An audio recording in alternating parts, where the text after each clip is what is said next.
तो गुरुजी अगर इसमें ये कहा जाए, क्योंकि स्वधर्म मतलब पर्पस, कुछ लोग कहते हैं कि ये जन्म के आधार पर होता है, कुछ लोग कहते हैं नहीं जन्म का इसके ऊपर कोई मतलब, हिरण्यकशिपु के घर में भक्त प्रहलाद भी पैदा हुए थे, तो जन्म के आधार पर नहीं है, यह आपके कर्म के ऊपर है, आप खुद इसका निर्णय कर सकते हैं।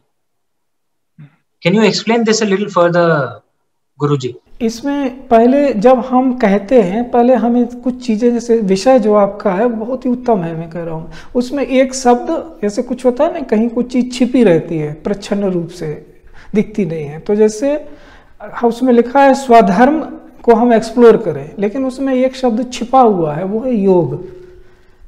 कोई चीज स्व का अगर धर्म के साथ योग नहीं होगा तो स्व स्व की जगह रहेगा, धर्म धर्म की जगह रहेगा, दोनों एक दूसरे को छुएंगे नहीं, तो योग होना जरूरी है, तभी वो स्वधर्म बना।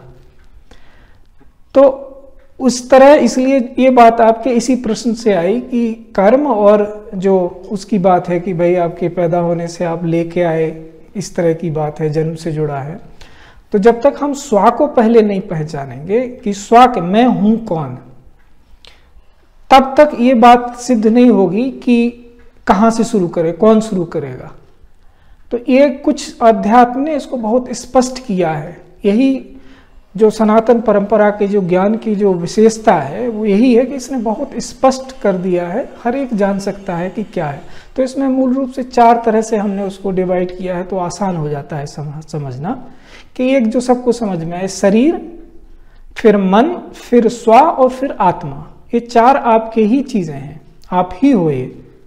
उसमें पहली जो चीज है उसको हम जब कहते हैं शरीर, तो उसको हमने नवद्वार पूरे देही बोला कि ये वास्तव में ये आप नहीं हुए, ये तो आपका स्थान है जिसको आप मान बैठे हो। तो जब पहली साधना वो होती है, इदम शरीरम कौनते क्षेत्रमिति अविधीयते, जैसे उसको कहा कि भाई इसको क्षेत्र ही मानिए, आप घर ही मानिए, आप स्वयं मत मान लीजिए कि ये शरीर में हूं, नहीं तो भूल हो जाएगी। तो जब ये मान लेंगे तो ये शरीर क्षेत्र है, तब फिर जन्म और कर्म की बात आएगी कि जन्म कौन लेता है, कर्म कौन करता है। तो हर क्षेत्र का उस क्षेत्र की ही भाषा में जब हम बात करते हैं तो स्पष्टता आती है। जैसे हम अगर दृष्टि की बात करें तो हमें हर जगह 3 चीजें मिलेंगी आपको, ट्रायड, दृष्टा, दृष्टि, दर्शन। तो जो दर्शक है वो देख रहा है, ऐसे ही ज्ञाता, ज्ञेय, ज्ञान, हर जगह कर्ता, कर्म, कार्य, क्रिया करने वाला, एक चौथा उसमें हमेशा प्रच्छन्न रहता है, लेकिन दिखेंगे वो 3 ही। तो जब ये कहते हैं हम जन्म, तो जन्म कौन ले रहा है उसको जानना पड़ेगा पहले, कौन कर्म कर रहा है उसको जानना पड़ेगा। अध्यात्म कहता है कि गुण गुणों में ही बढ़ते रहते हैं, कोई कर्म करता नहीं है। ज्ञानी जो हो गया वो कोई कर्म नहीं करता, वो केवल जानता है, तत्व ज्ञान वो प्राप्त करता है। लेकिन जो दृष्टा हो गया उसका तो सब कुछ ज्ञान भी उसका गया, कर्म भी उसका गया, सबसे अविच्छिन्न है वो खाली देखता है क्या हो रहा है।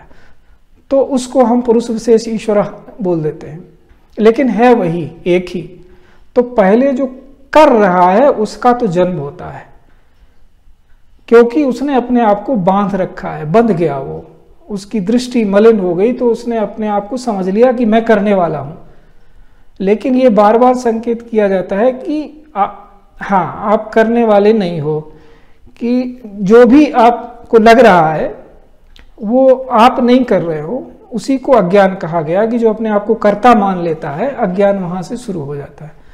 तो अज्ञानी का जन्म होता है, ज्ञानी का न जन्म होता है न मृत्यु होती है, वो सदा है। तो ये कर्म जब कोई उससे ऊपर चला जाए तब तो वहां पर कुछ बचता नहीं है। उसके पहले इसीलिए कहा कि सबके लिए एक बात नहीं है, ये हमें भूल जाए। जो एक बात है लोग कहते रहते हैं कि सबके लिए एक जैसा, ऐसा नहीं है, ये झूठ होगा ऐसा कहना। अगर आप अपनी कोई भी अपनी यात्रा देखें तो एक समय में वो अज्ञानी होता है, फिर वो धीरे धीरे ज्ञान प्राप्त करता है, ज्ञानी हो जाता है। व्यक्ति तो वही है, लेकिन वो जानता है कि अब वह वही नहीं रहा, अब वह कुछ और हो गया है। तो वो कोई दूसरा तो बोल नहीं सकता, उसी की अनुभूति है। इसलिए तत्व ज्ञान को अनुभूति कहा गया कि वो तत्व ज्ञानी हो जाना है, मतलब हो जाना है, उसके पहले प्राप्त करना है कुछ ना कुछ, लेकिन वो हो जाने वाली अवस्था है जिसमें आप अवस्था, व्यवस्था और व्यक्तित्व तीनों एक हो गए, तब नहीं है। इसलिए दो तरह का हम हर चीज में देखना पड़ता है हमें। है अज्ञानी का जन्म होता है, अज्ञानी की मृत्यु होती है। प्रक्रिया सबके साथ दिखती है, कहने में थोड़ा सा भिन्न वैसा लगता है, लेकिन ये चूंकि जब हम इसको ज्ञान दृष्टि से देखते हैं तो ये संसार, यही कहा पर दूसरे श्लोक में, न सद न असद उच्यते, इसको न सत कहा जा सकता है न असत। आपने क्या चुना है, इसको सत चुना तो आपके लिए सत है, और आपने असत चुना तो आपके लिए असत है। लेकिन आप सत्य हो, ये कभी नहीं बोलना चाहिए। आप ही इसको सत और असत बना रहे हो। तो जो इस अवस्था तक पहुंच गया उसके लिए जन्म बाधक नहीं है। प्रहलाद जैसा आपने कहा, हिरण्यकश्यप, क्या पूरा इतिहास उससे भरा पड़ा है। रावण स्वयं पुलस्त मुनि के नाती है, तो कहाँ सबकी उपस्थिति, जो जिस उत्पत्ति है वो तो दिव्यता से ही होनी है। कालांतर में आत्मा में मलिनता आई और उनको अज्ञानवश जन्म लेना पड़ा, तो उनके जन्म मरण शुरू हो गए, अन्यथा तो ऐसा है नहीं।